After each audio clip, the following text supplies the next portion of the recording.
a passar por esse momento difícil. Assim, vai ao encontro de todos, Senhor, que nesse momento estão passando por o mesmo processo. Vai ao encontro dos enfermos, dos que estão cansados e oprimidos. Vai ao encontro daqueles que estão fracos na fé. Enfim, Senhor, abençoa o teu povo na terra em todos os sentidos. Nessa manhã nos abençoa, nos guia, nos ilumina, para que possamos fazer tudo conforme a tua vontade. Te pedimos e te agradecemos tudo isso no nome de Jesus, que vive para sempre. Amém. Então vamos ouvir aqui o hino. São 9h19. Vamos ouvir aqui o hino da harpa e em seguida voltamos com o estudo.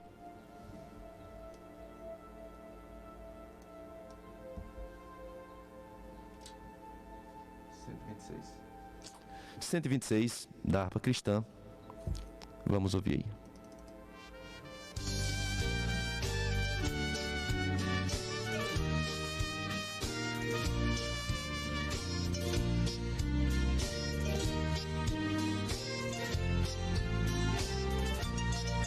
Bem-aventurado que confia no Senhor como fez Abraão. Ele deu ainda que não via, e assim a fé não foi em vão. É feliz quem segue fielmente nos caminhos santos do Senhor. Na tribulação é paciente, esperando no seu Salvador. Os heróis da Bíblia Sagrada não fruíram logo seus troféus, mas levaram sempre a cruz pesada para obter poder dos céus. E depois saíram pelo mundo como mensageiros do Senhor, com coragem e amor profundo, proclamando Cristo Salvador. Quem quiser de Deus terá coroa, passará por mais tribulação. As alturas santas ninguém voa, sem as asas da humilhação. O Senhor tem dado aos seus queridos parte do seu glorioso ser. Quem no coração for mais ferido, mais daquela glória há de ter. Quando aqui as flores já fenecem, as do céu começam a brilhar. Quando as esperanças desvanecem, o aflito crente vai orar. Os mais belos hinos e poesias foram escritos em tribulação, e do céu as lindas melodias se ouviram na escuridão. Sim, confiando inteiramente na imensa graça do Senhor. Seja de ti longe o desalento, e confia no seu santo amor. Aleluia, seja a divisa do herói todo vencedor. E do céu mais forte vem a brisa que te leva ao seio do Senhor.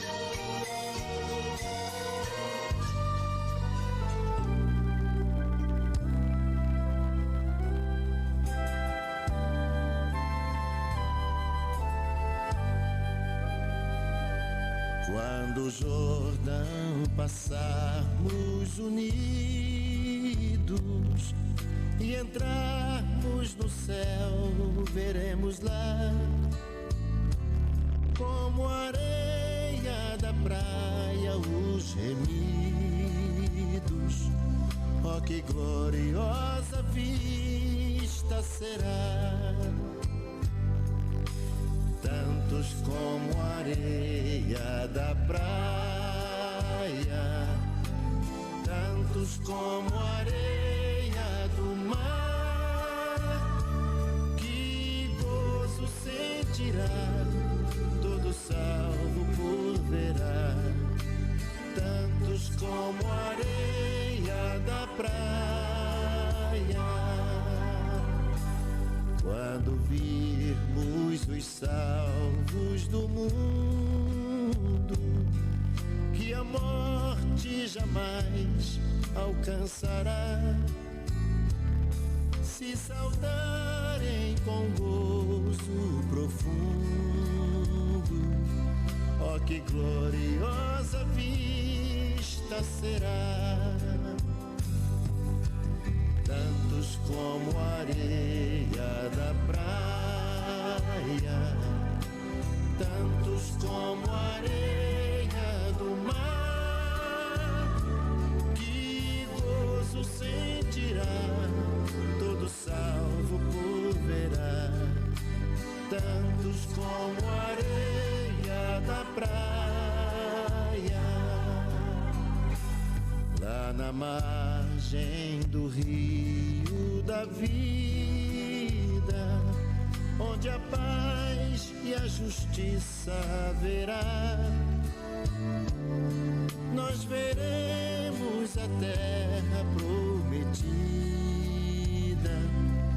Oh, que gloriosa vista será! Tantos como a areia da praia, tantos como a areia do mar, que gozo sentirá todo salvo por verá. Tantos como a areia da praia, quando Cristo Jesus contemplarmos, coroado no céu como está,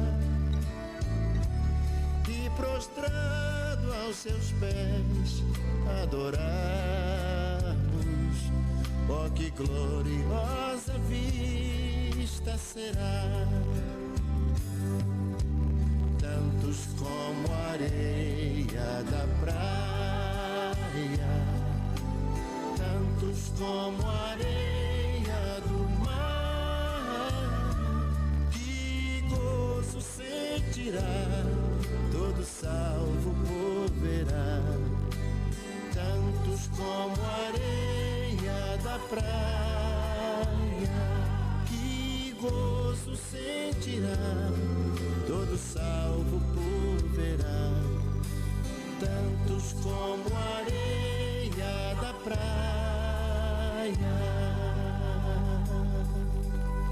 Aqui você ouve 104,9. Aqui você gosta.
temor. A Jesus, refúgio eterno, vai com fé teu mal expor. Teus amigos te desprezam, conta-lhes em oração, e com seu amor tão terno, paz terás no coração. Cristo é verdadeiro amigo, disto prova nos mostrou, quando pra levar consigo o culpado encarnou, derramou seu sangue puro, nossa mancha pra lavar, gozo em vida e no futuro, nem podemos alcançar. Amigo é Jesus.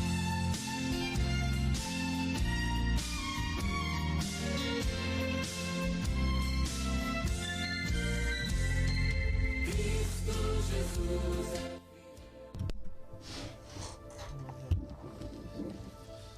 Vamos falar agora do santuário. Então o estudo de hoje é continuando o que nós já começamos no domingo passado. Nós falamos sobre o átrio exterior, o pátio do tabernáculo. Já falamos do altar de holocausto e da pia de cobre, que aponta para o sacrifício de Jesus, aquele altar do holocausto, onde o cordeiro era morto, onde se confessava os pecados perante o cordeiro, transferiu o pecado para o cordeiro, para que o seu sangue fosse levado para dentro do santuário, para que os pecados fossem perdoados daquele povo. Aquilo apontava para o sacrifício de Jesus na cruz, a remissão dos nossos pecados. Jesus, o cordeiro imaculado, puro, sem mancha, sem mácula. Assim também a pia de cobre, que era uma representação da lavagem, da regeneração, onde se lavava os pés e as mãos do sacerdote para poder ministrarem. É uma forma de reconciliação com Deus todas as vezes que vai ministrar, fazer um trabalho espiritual. Temos que se reconciliar com Ele. Ali é uma representação da reconciliação, do perdão ao nosso próximo, de pedirmos também perdão para o nosso próximo, para o Senhor, né? Ali é uma representação do próprio Jesus, né? A bacia de cobre, a bacia de bronze que brilha, que resplandece, que é um espelho para nós, e que dentro tem a água pura, a água cristalina, que é uma representação da sua palavra e também do Espírito Santo, que nos regenera, que nos lava, que nos purifica. Ali está aquela água que é uma representação da lavagem, da renovação, né? Da regeneração, do novo nascimento a cada dia, né? Os sacerdotes tomavam banho quando entravam no sacerdócio e continuamente lavavam os pés e as mãos ali, representando que depois do batismo nós temos que continuar ainda lavando os pés e as mãos na pia de cobre, que é aquela lavagem de todos os dias, aquela reconciliação de todos os dias. E essa lavagem nas mãos dos pés é uma representação de lavar os pés com relação às obras que nós fizemos, os caminhos que nós andamos, que nós trilhamos errado, e as mãos representando as nossas obras. Ali é uma representação da nossa conduta, que todos os dias temos que estar, melhorando, se purificando na presença de Deus. E depois, o segundo lugar ali, que é o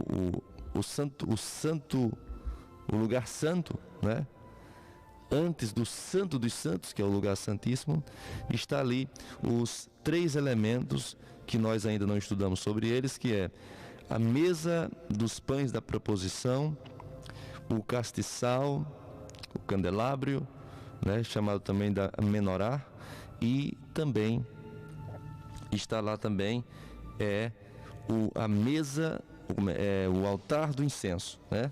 O altar do incenso, o incensário está também ali. Então vamos lá, nós vamos começar falando sobre a mesa dos pães da proposição. E o que significa isso? Vamos ler aqui.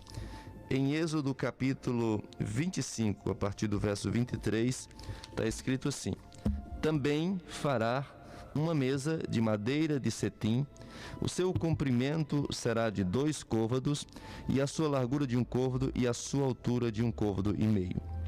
E cobrirás com ouro puro, também lhe fará uma coroa de ouro ao redor. Também lhe fará uma moldura ao redor, de largura de 1 mão. Ele fará uma coroa de ouro ao redor da moldura. Também lhe fará 4 argolas de ouro, e porás as argolas nos 4 cantos que estão nos seus 4 pés. Defronte da moldura estarão as argolas, como lugares para os varais para se levar à mesa. Farás, pois, estes varais de madeira de cetim, e cobri-lo-ás com ouro, e levar-se-á com eles à mesa. Também farás os seus pratos e as suas colheres, e as suas cobertas e as suas tigelas, com que se hão de cobrir, e de ouro puro os fará. E sobre a mesa porás o pão da proposição, perante a minha face continuamente. Então aqui está a mesa, né, feita todo nessas medidas, né, e cada detalhe aqui tem um significado, né? E aqui foi feito ela de madeira de cetim ou acácia, né? Como todos os elementos do tabernáculo foram feitos de madeira de acácia. E aqui ela é feita na sua medida exata e também é coberta de ouro puro. Ela foi feita com o propósito de colocar os pães, né, da proposição. Então, o que quer dizer essa mesa, né, e o pão da proposição, que é ali representado por 12 pães? Em primeiro lugar, nós sabemos que a nação de Israel tinha 12 tribos, né, principais, que era Ruben, Simeão, Levi, Judá, Dan, Naftali, Gade, Asser, Issacar, Zebulon, José e Benjamim. Esses são os 12 filhos de Jacó, né, nos quais representam todo Israel por essas 12 tribos. E ali diante daquela mesa estava 12 pães, representando justamente as 12 tribos.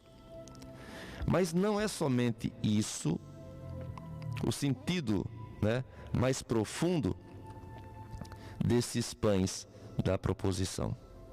A gente sabe que essa mesa é uma representação, né, da providência divina na vida do seu povo em todas as épocas.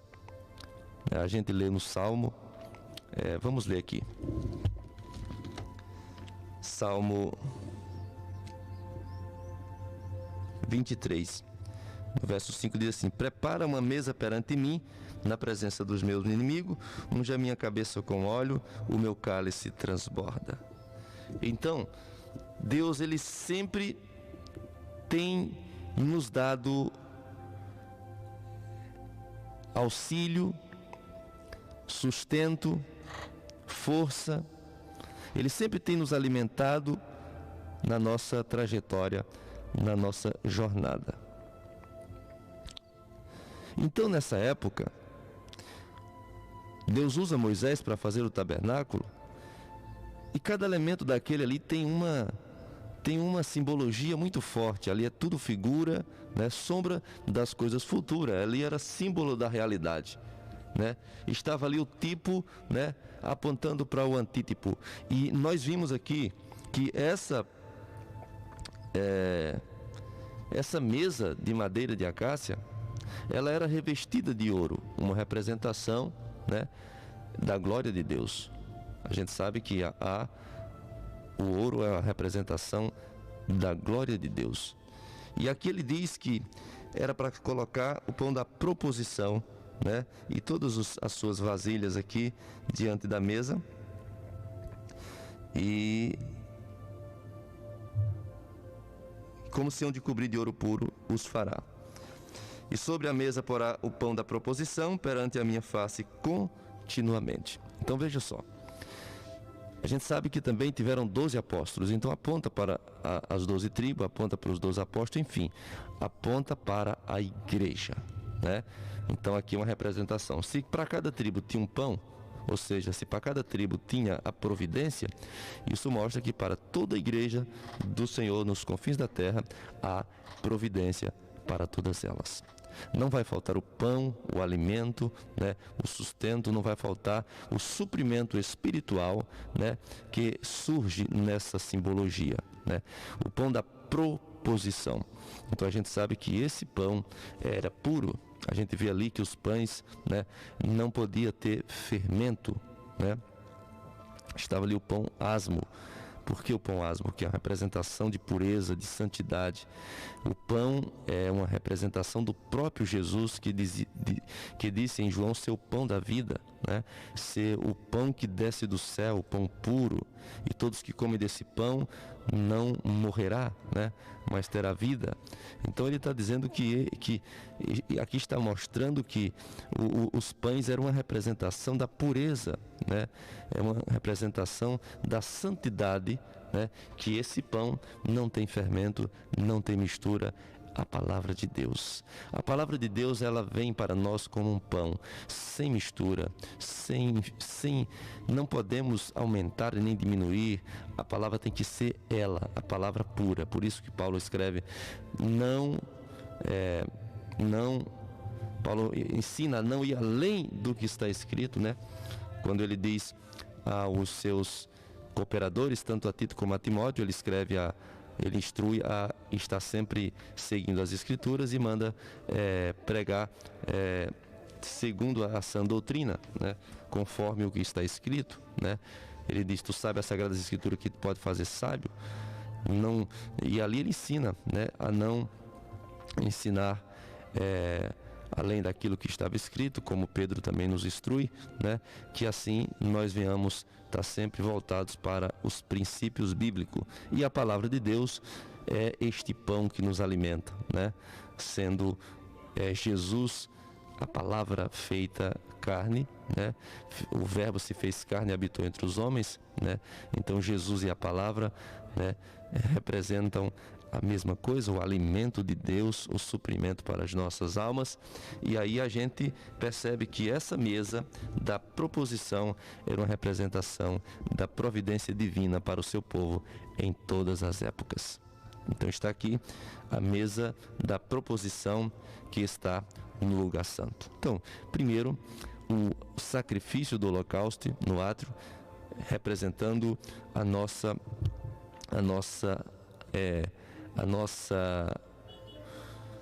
confissão perante Deus dos nossos pecados, né? A gente faz a confissão perante Deus e ali nós somos redimidos pelo Senhor Jesus, né?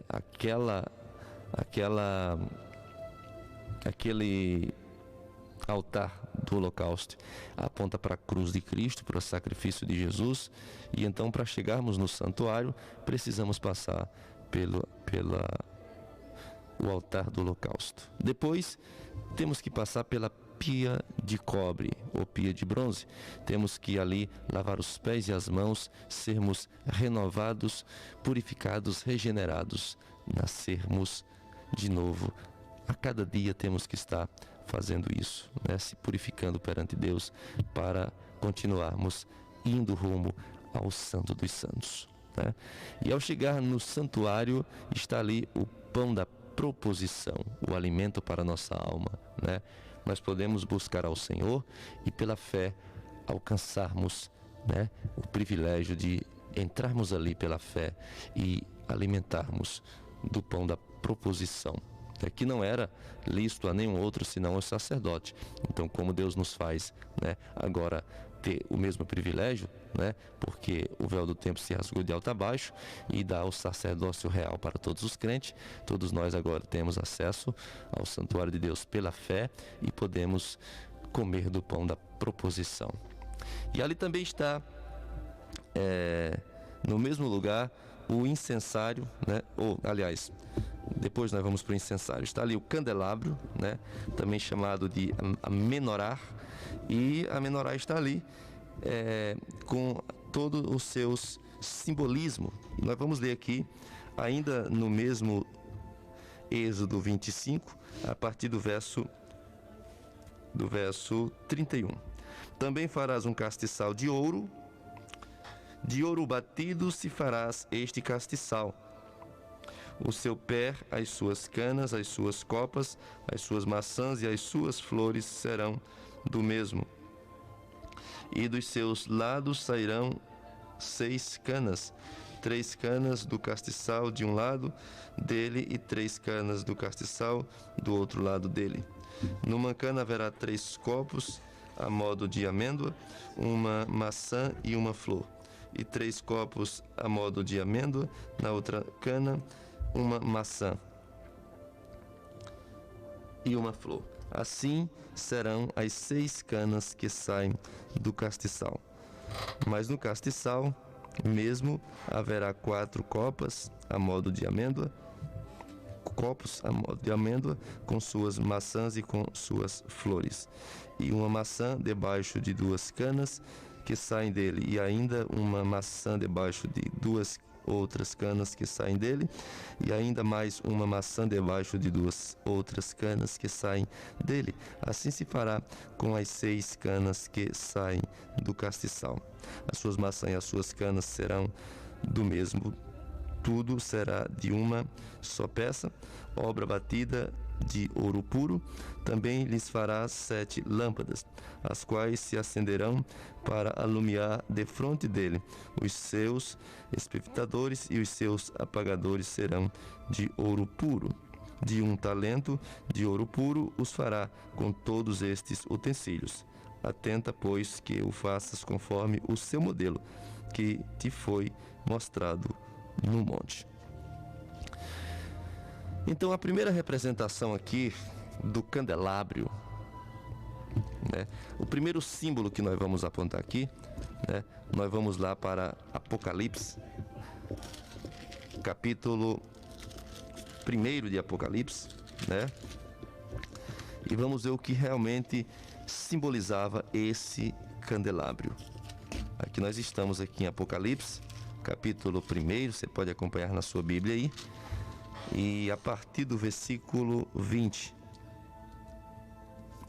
O mistério das 7 estrelas que viste na minha destra, isso é a visão de João, e dos 7 castiçais de ouro, as 7 estrelas são os anjos das 7 igrejas, e os 7 castiçais que viste são as 7 igrejas. Tá vendo? Então ele está mostrando que o castiçal é um símbolo, é uma figura tipológica da igreja, certo? Então nós sabemos que a igreja hoje é o castiçal do Senhor, onde ele está no centro, né? Onde ele está ali alumiando com a sua lâmpada, com o seu espírito, resplandecendo na igreja. E aqui, ele diz aqui, olha só o que ele fala. É tanto que Jesus diz, né? Ele começa ali falando que nós somos o sal da terra e a luz do mundo.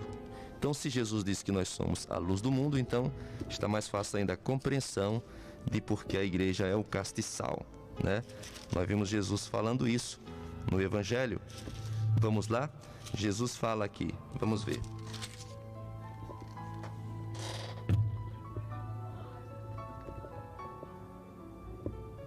Vamos lá.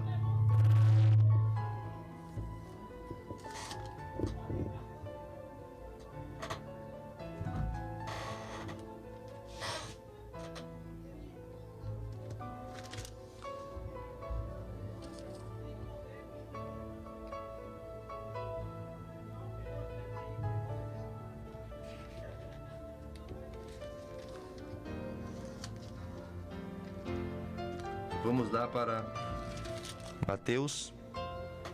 Deixa-me ver aqui.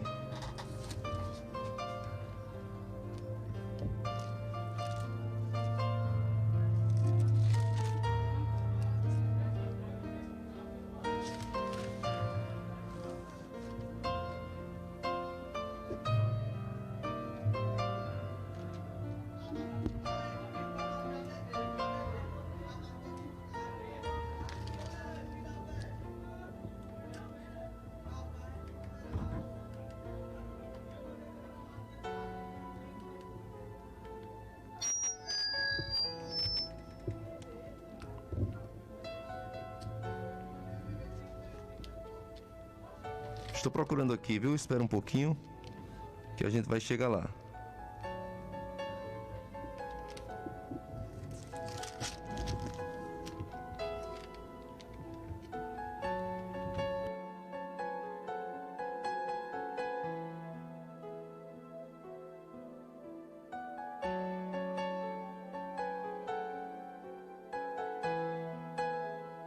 São Mateus, capítulo 5, a partir do verso 13, ele diz assim, ó: Vós sois o sal da terra, e se o sal for insípido, com que se há de salgar? Para nada mais presta, senão para se lançar fora e ser pisado pelos homens. Vós sois a luz do mundo. Não se pode esconder uma cidade edificada sobre um monte. Nem se acenda a candeia e se coloca debaixo do alqueire, mas no velador, e dá luz a todos que estão na casa. Assim resplandeça a vossa luz diante dos homens, para que vejam as vossas obras, boas obras, e glorifique o vosso Pai que estás no céu. Então Jesus está dizendo que Jesus está dizendo que nós somos, a luz do mundo. Jesus vem como sendo a luz do mundo e agora transfere para nós essa luz e nos faz também luz do mundo, para que possamos iluminar, as trevas, para que possamos resplandecer em meio à escuridão. Então nós estamos lá falando sobre o castiçal que foi feito, Moisés manda fazer o castiçal e nós agora vamos ler ainda falando sobre o castiçal. Êxodo 37, verso 17.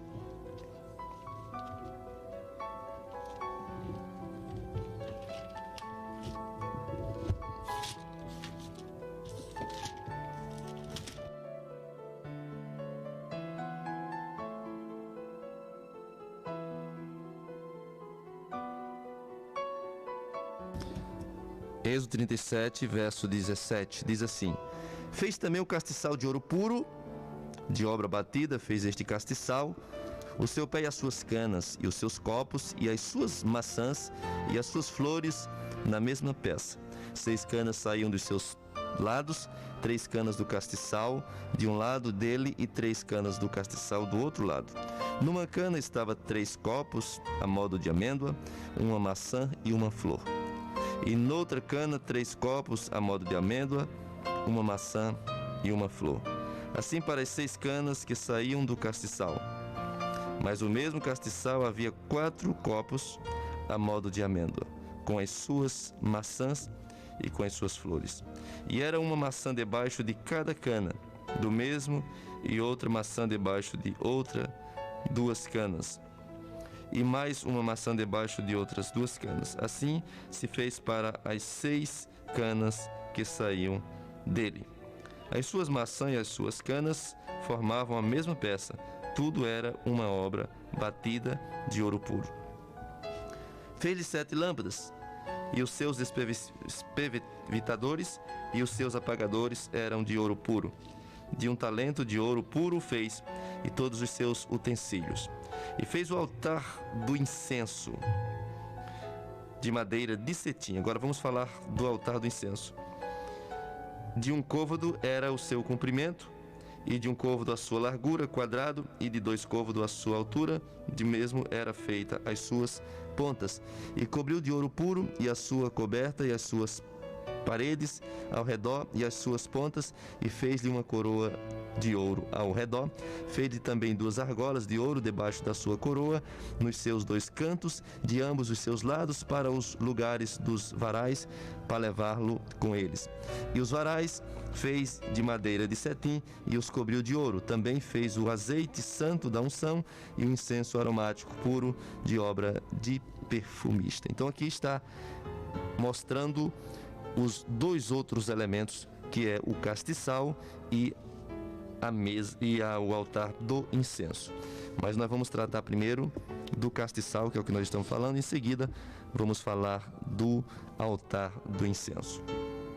Bem, o castiçal, ele tinha todo esse formato aqui que você acabou de ouvir, né?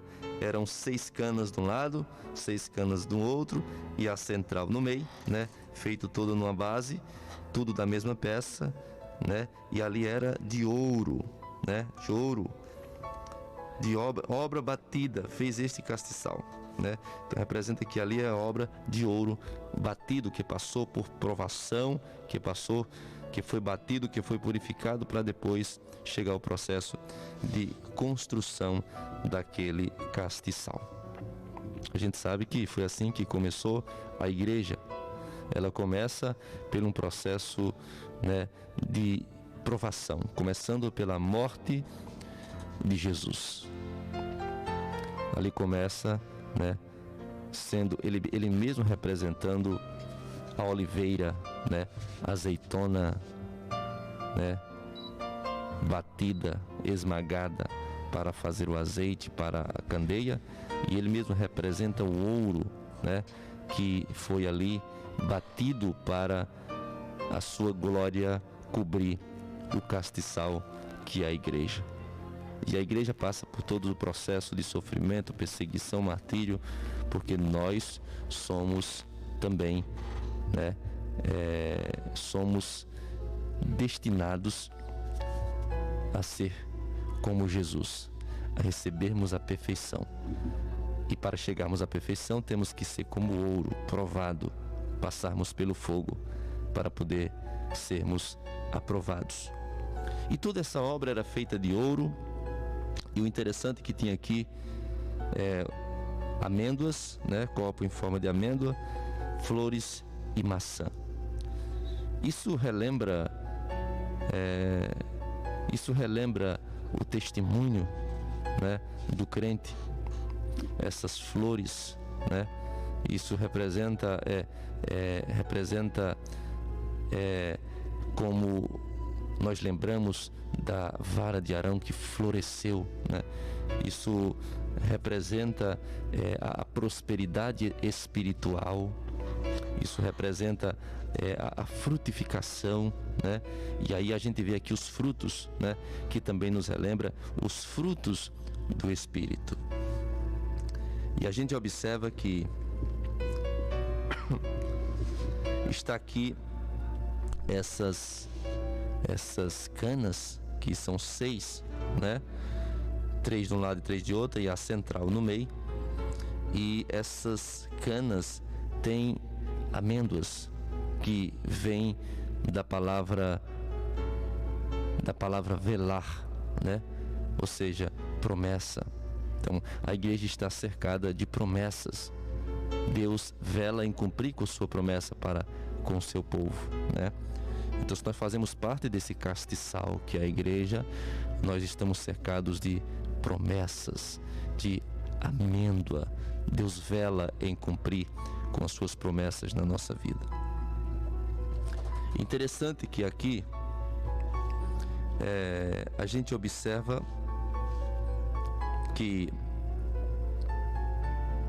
em cada cana dessa, de cada lado, observe, vamos ler novamente, para você ver os detalhes. Fez este castiçal o seu pé e as suas canas e os seus copos e as suas maçãs e as suas flores da mesma peça. 6 canas saíam dos seus lados, 3 canas do castiçal de um lado dele, tá vendo? 3 canas do castiçal de um lado dele e 3 canas do castiçal do outro lado. Numa cana estava 3 copos a modo de amêndoa, uma maçã e uma flor. Em cada cana dessa tinha uma maçã e uma flor. Mas tinha 3 copos em forma de amêndoa. Então veja que em cada cana tinha 3 copos em forma de amêndoa, uma maçã e uma flor. Então está aqui inserido, né? Está aqui inserido a promessa de Deus, as flores e o fruto. Isso aqui representa os frutos do Espírito na vida da igreja. A gente lê em Gálatas, né? E a gente vê que Deus faz com que o Espírito Santo produza esses frutos na igreja. Nós conhecemos muito bem, está lá em Gálatas capítulo 5, né? Então, a partir do verso 22, você vai ver lá falando sobre os frutos do Espírito que Ele produz em nós, que Ele produz na igreja. O castiçal, ele tem uma figura da igreja e, ao mesmo tempo, do Espírito Santo, né? Porque enquanto está ali o formato do castiçal como sendo a igreja, a luz que está acesa é o Espírito Santo. Como o próprio azeite também representa o Espírito Santo, também a palavra de Deus. Está aí esse simbolismo. Veja o que está escrito em Êxodo. Vamos lá, Êxodo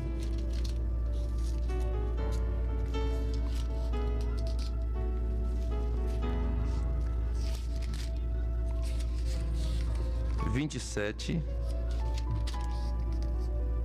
verso 20. Olha o que ele diz: Tu, pois, ordenará aos filhos de Israel que te tragam azeite puro de oliveira batido para o candeeiro, para fazer arder as lâmpadas continuamente na tenda da congregação, fora do véu que está diante do tabernáculo. Arão e seus filhos a porão em ordem, desde a tarde até pela manhã, perante o Senhor. Um estatuto perpétuo será este pelas suas gerações aos filhos de Israel. Ele está dizendo que as lâmpadas tinham que ser colocadas em ordem. A igreja de Deus tem que ter ordem e decência. A igreja de Deus tem um padrão. A igreja de Deus tem um modelo. A igreja de Deus deve ser regida, guiada, orientada pela palavra de Deus. Não pode fugir nada. Não tem negócio de arranjo. Temos que obedecer os detalhes que são apresentados pela palavra de Deus. E aqui a gente observa que ele manda colocar essas lâmpadas em ordem. Você precisa estar em ordem para que você possa ser aceso, né? E ele diz mais que trouxesse azeite puro da oliveira batida. Quem é a oliveira batida? Vamos ver aqui em Isaías. Quem é essa oliveira batida? Em Isaías, vamos lá.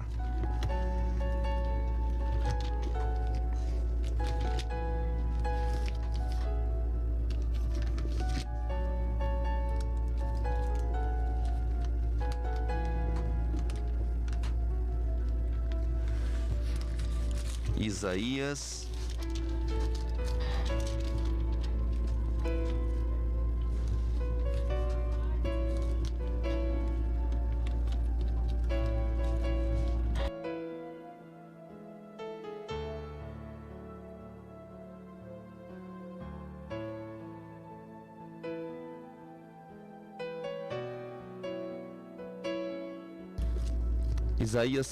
53. Em Isaías capítulo 53, nós vamos ver aqui, a partir do verso 4. Verdadeiramente Ele tomou sobre si as nossas enfermidades, e as nossas dores levou sobre si. E nós o reputamos por aflito, ferido de Deus e oprimido.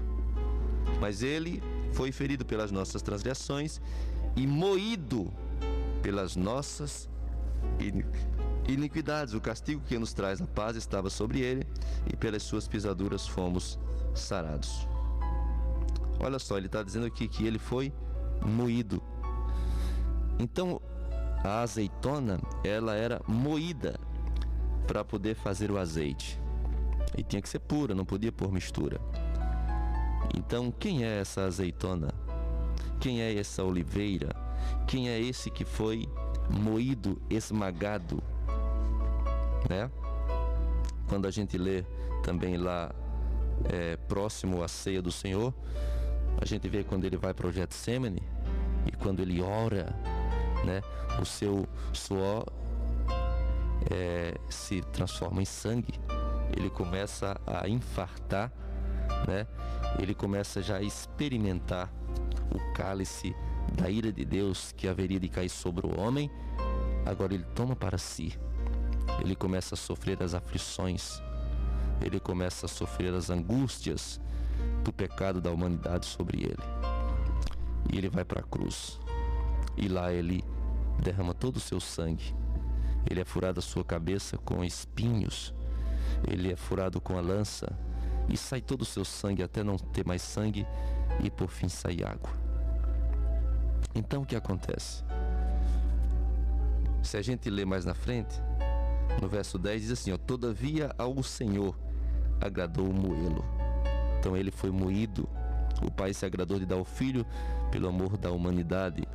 Deus amou o mundo de tal maneira que deu seu Filho único, para que todo aquele que nele crer não pereça, mas tenha vida eterna. Então Jesus vem como o Filho único de Deus. Mas quando ele entra na glória, lá em Apocalipse diz que ele entrou como o primogênito. Ou seja, não é mais único, agora é primogênito. Primeiro porque ele fez nós também filhos. Então aqui está o castiçal, que é uma representação da igreja, e que o Senhor ele anda pelo meio do castiçal, como está escrito lá em Apocalipse. Ele examina a igreja, ele está sempre observando a igreja, né? Supervisionando a igreja. E aqui está o castiçal pedindo, Deus pedindo que traga azeite puro, né? E esse azeite puro é uma representação da palavra de Deus sem mistura. Não podemos aumentar, não podemos diminuir, não podemos enfeitar. O evangelho deve ser pregado da maneira que é, porque esse é o azeite puro da oliveira batida, que é Cristo, e somente assim pode as lâmpadas se acender e ficarem acesas na presença de Deus. Quando a gente lê lá no mesmo lugar que fala sobre a construção do castiçal, nós vemos falando também dos espevitadores e dos apagadores, né? Espevitador era uma espécie de tesoura que cortava o carvão para quando a lâmpada não tivesse mais, né, acendendo direito, né, por causa do pavio estava com carvões, ele cortava. Então, se você usar azeite puro, não vai ter problema, porque o azeite puro ele vai queimar bem. Mas se você usar o azeite misturado, as lâmpadas vai começar pipocando até apagar, porque vai causar ali bolhas, né, de outra coisa, e vai gerar um tipo de carvão e vai ficar impossibilitado da luz brilhar. Então você não pode estar aí comendo todo tipo de palavra, todo tipo de promessa, de profecia, de revelação e seguindo homens e doutrinas de homens. Você não pode estar bebendo de toda fonte. Você tem que estar sempre andando conforme as escrituras, né? Tem que ser o azeite puro da oliveira batida, porque senão você não vai estar aceso na presença de Deus, né? O Espírito Santo não virá para acender o pavio e vai fumegá-lo até apagar.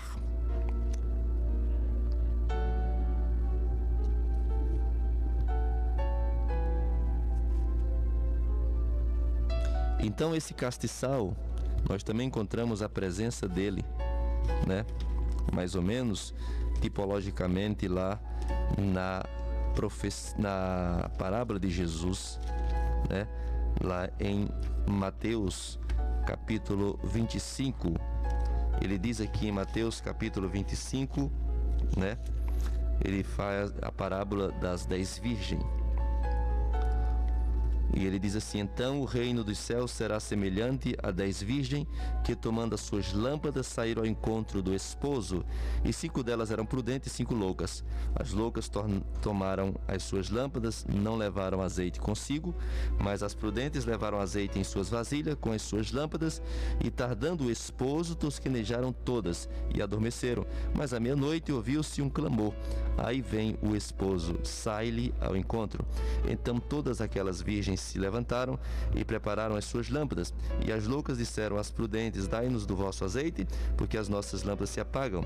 Mas as prudentes responderam, dizendo: não seja caso que nos falte a nós e a vós, ide antes aos que o vendem, comprai-o para vós. E tendo elas ido comprá-lo, chegou o esposo, e as que estavam preparadas entraram com ela para as boldas e fecharam-se a porta. Então aqui ele está dizendo que nós temos que estar com as nossas lâmpadas acesas e com o nosso depósito cheio do azeite. Nós temos que estar cheios do Espírito Santo para que possamos cada vez mais brilhar na presença de Deus. Então o castiçal aqui é uma representação da igreja e o Espírito Santo como sendo a luz que alumia.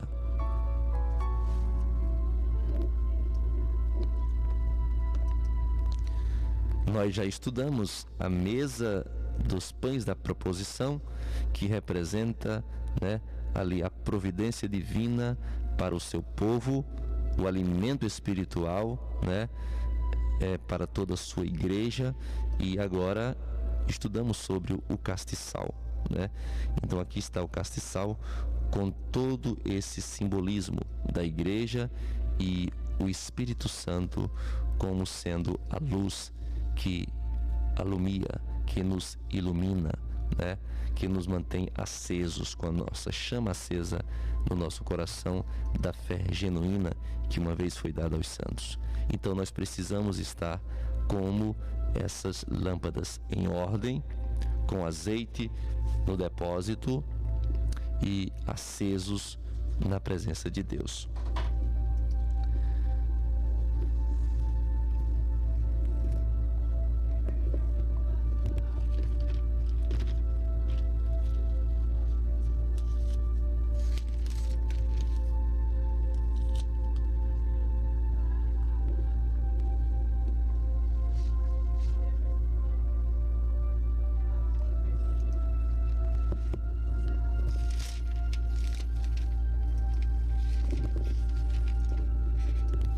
Agora vamos para Êxodo capítulo 30. Em Êxodo 30 está escrito o altar do incenso. E farás um altar para queimar o incenso, de madeira de cetim o farás. O seu comprimento será de 1 côvado, a sua largura de 1 côvado será quadrado e de 2 côvados a sua altura. E as suas pontas farão uma só peça com ele. E com ouro puro o forrará, o seu teto e as suas paredes ao redor, e as suas pontas ele fará uma coroa de ouro ao redor. Também lhe fará 2 argolas de ouro debaixo da sua coroa, aos 2 lados as farás, de ambas as bandas, e serão para lugares dos varais com que será levado. E os varais farás de madeira de cetim, e os farão com ouro. E o porás diante do véu, que está diante da arca do testemunho, diante do propiciatório que está sobre o testemunho, onde me ajuntarei contigo. E Arão sobre ele queimará o incenso das especiarias cada manhã, quando põe em ordem as lâmpadas, o queimará, E acendendo Arão as lâmpadas, à tarde o queimará, este será incenso contínuo perante o Senhor pelas vossas gerações. Não ofereceis sobre ele incenso estranho, nem holocausto, nem oferta, nem tampouco derramarei sobre ele libações. E uma vez no ano Arão farás expiação sobre as pontas do altar, com o sangue do sacrifício das expiações. Uma vez no ano farás expiação sobre ele pelas vossas gerações. Santíssimo é ao Senhor.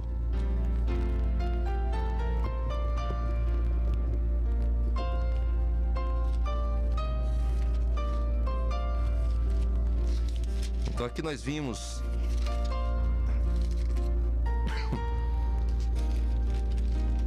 agora o altar do incenso.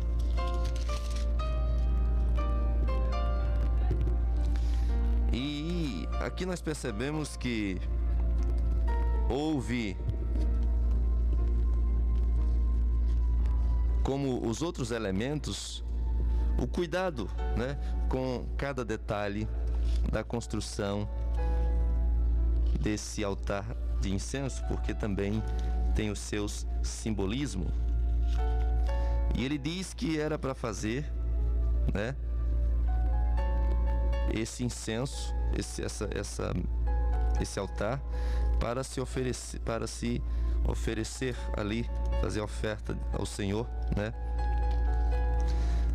O incenso deveria ser perfumado, né, com as suas especiarias apropriadas, para que o Senhor viesse receber, né, aquele incenso e viesse a ser uma resposta ao perdão do Senhor para o seu povo, né? Ali era uma forma de agradar o Senhor através do incenso, para que as pessoas fossem perdoadas. Era uma oferta, né, que era levada ao Senhor com esse propósito. A gente percebe que aqui tem grande simbolismo também, né? O que é o altar do incenso? O que significa isso? Será que nós já paramos para analisar o que significa isso? Aqui está dizendo que é para colocar ele de frente, né, diante do véu que está diante da arca do testemunho. Ou seja, ele vai ficar em frente àquele véu. O incenso vai estar ali de frente com o lugar santíssimo. Arão vai queimar incenso das especiarias cada manhã. Quando põe em ordem as lâmpadas, o queimará. E acendendo Arão as lâmpadas, à tarde o queimará. Este será incenso contínuo perante o Senhor pelas vossas gerações. Está vendo? Não pode oferecer incenso estranho. Olha só que coisa interessante. Ele está dizendo que toda manhã, à tarde, está ali diante de Deus aquele incenso que deve subir com cheiro suave, né? E ele está dizendo aqui que não pode trazer incenso estranho. O que nós entendemos como isso? Nós entendemos que esse incenso significa a oração dos santos. Representa a nossa oração, que para subir a Deus deve ser feita com entendimento. Por isso que está escrito que o povo pede, mas não recebe porque pede mal, para gastarem os vossos deleites, né? Isso é Tiago que escreve.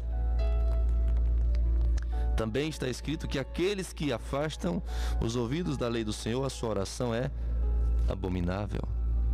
Então, primeiro, que para mim orar ao Senhor eu tenho que orar aquebrantado. Eu tenho que lavar as mãos na pia de cobre. Eu tenho que passar pelo holocausto. Eu tenho que me purificar. Eu tenho que me arrepender para que a minha oração seja ouvida. As primeiras palavras da minha oração já deve ser pedindo perdão ao Senhor, para que o restante da oração possa ser ouvida. Então é necessário que eu não traga incenso estranho, ou seja, que a minha oração não venha a ser oração estranha, que eu venha a saber como pedir ao Senhor. A Bíblia diz que o Espírito Santo nos ensina, né, a orar como convém. Nós não sabemos, mas Ele nos ensina. Então que nós possamos aprender a orar e oferecer incenso ao Senhor para que possa subir e possa chegar diante dEle. Então, o incensário é uma representação da oração da igreja.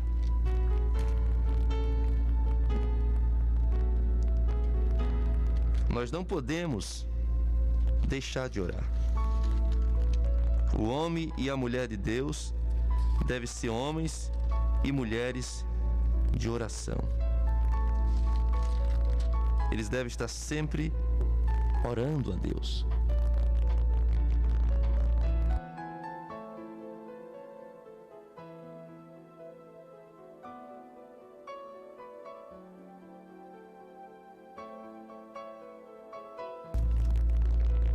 Então, queridos irmãos, o altar do incenso aponta para a oração dos santos.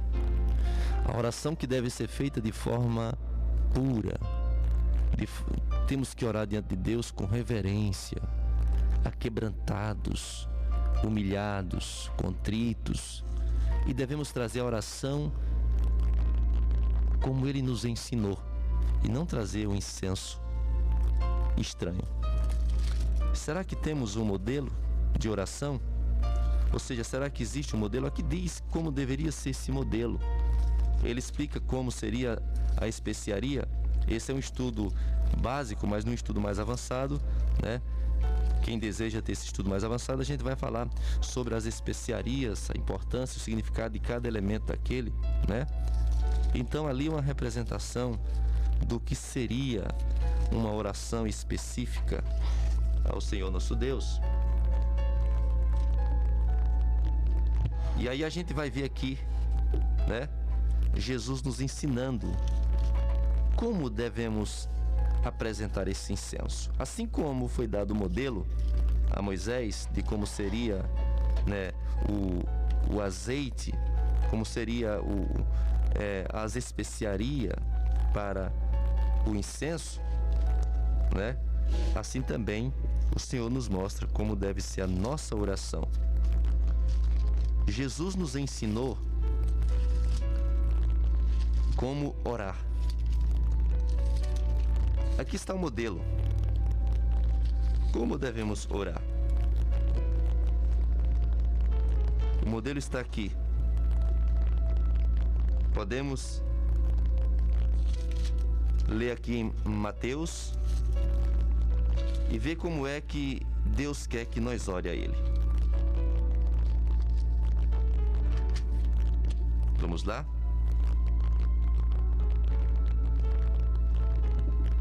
Ele ensina em Mateus como orar. E diz assim, ó. Mateus 6, verso 5. Em diante ele diz: E quando orares, não seja como os hipócritas. Se comprazem orar em pé nas sinagogas, nas esquinas das ruas, para serem vistos pelos homens, em verdade vos digo que já receberam o seu galardão. Primeiro, a oração não deve ser como uma propaganda da sua fé. A oração deve ser uma comunhão entre você e Deus, sem intenção de ser visto pelos homens. Ele continua no 6. Mas tu, quando orares, entra no teu aposento e, fechando a tua porta, ora a teu pai que vê que está em oculto, e teu pai que vê está em oculto te recompensará. E orando não useis de vãs repetições. Ou seja, não temos que estar repetindo as mesmas coisas como se Deus fosse surdo, como se Deus não tivesse ouvido. Não temos que usar de ladainha. A nossa oração deve ser uma oração sábia, né? E devemos ter fé de que Deus vai nos ouvir, não pela multidão de palavras, mas pela maneira em que nós estamos orando. Ele diz assim, ó: não useis de vãs repetições como os gentios, que pensam que por muito falarem serão ouvidos. Não vos assemelheis, pois, a eles, porque o vosso Pai sabe o que vos necessita antes que vos lhe pedides. Primeiro, você tem que entender que antes de você pedir, Deus já sabe o que você precisa. Então, portanto, ele diz assim, ó: portanto, vós orareis assim: Pai nosso que estás no céu, santificado seja o teu nome. A primeira intenção da oração deve ser santificar o nome do Senhor, reconhecer a sua soberania e o santificar. E ele diz mais assim, ó: venha o teu reino. Por isso que ele diz: buscai o meu reino, a minha justiça, e todas essas coisas serão acrescentadas. Primeiro, a oração deve ser com o objetivo de, em primeiro lugar, buscar a nossa comunhão para com Deus e garantirmos a nossa entrada no reino. Depois diz: seja feita a tua vontade. Então Deus não quer essa oração de soberbo que muitos têm feito por aí, dizendo: eu não aceito isso, eu não aceito aquilo, né? Como a gente encontra aí o Edir Macedo dizendo que um dia estava passando por uma necessidade e ele disse que ficou irado, ficou brabo e orou a Deus dizendo que queria, porque queria, e no outro dia tinha que aparecer, porque o Senhor tinha prometido na palavra que fazia abrir as portas do céu. Então ele queria, e a oração era essa, e mandou todos os fiéis orar dessa maneira, porque tem que orar e tem que cobrar o que Deus prometeu. Isso não é oração que ele ensinou, isso é incenso estranho, Deus não recebe, né?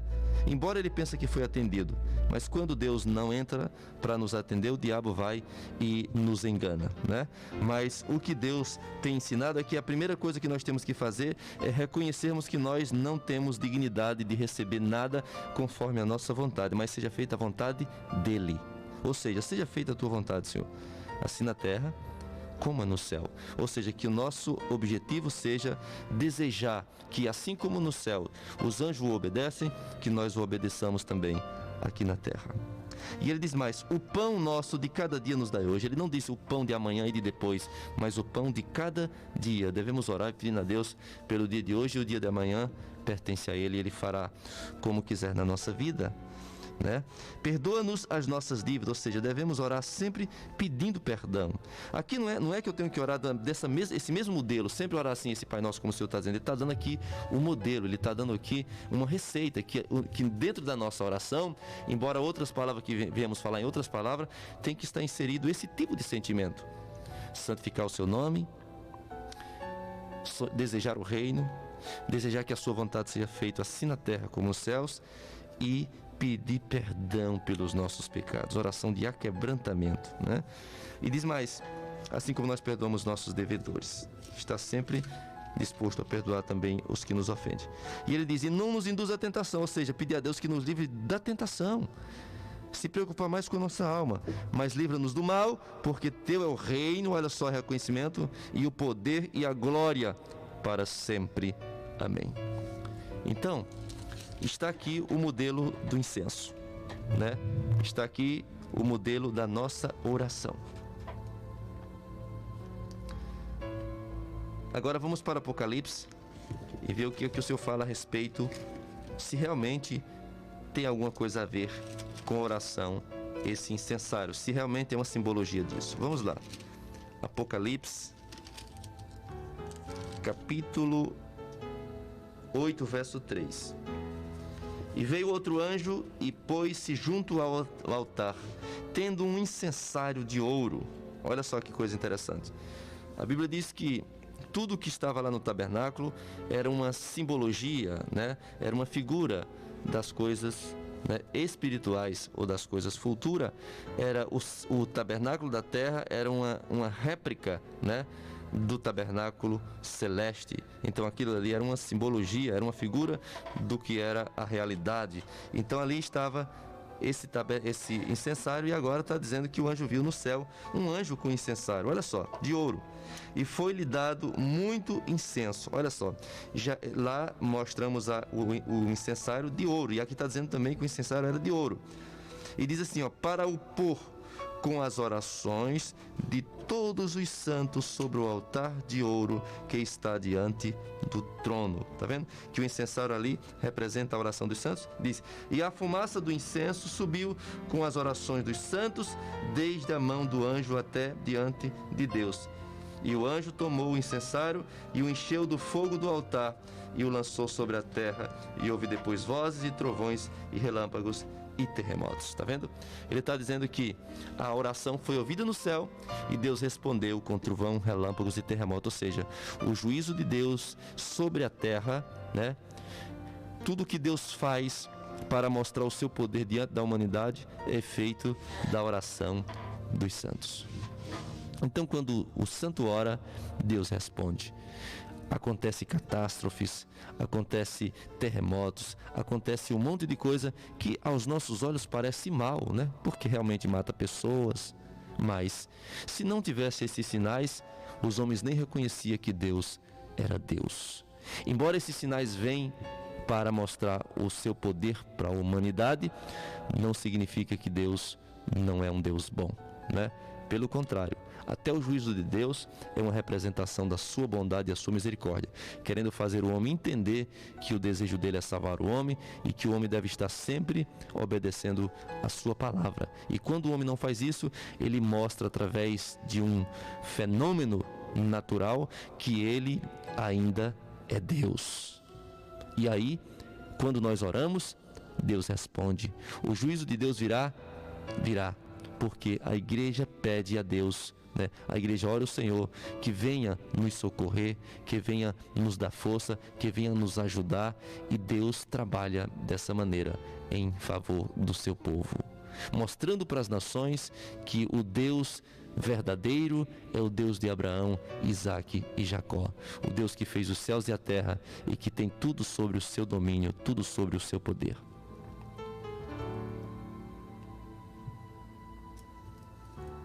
Então é isso que está aqui, em Apocalipse capítulo 8, a partir do verso 3. A fumaça sobe. Então nós sabemos que o incenso é fumaça, né?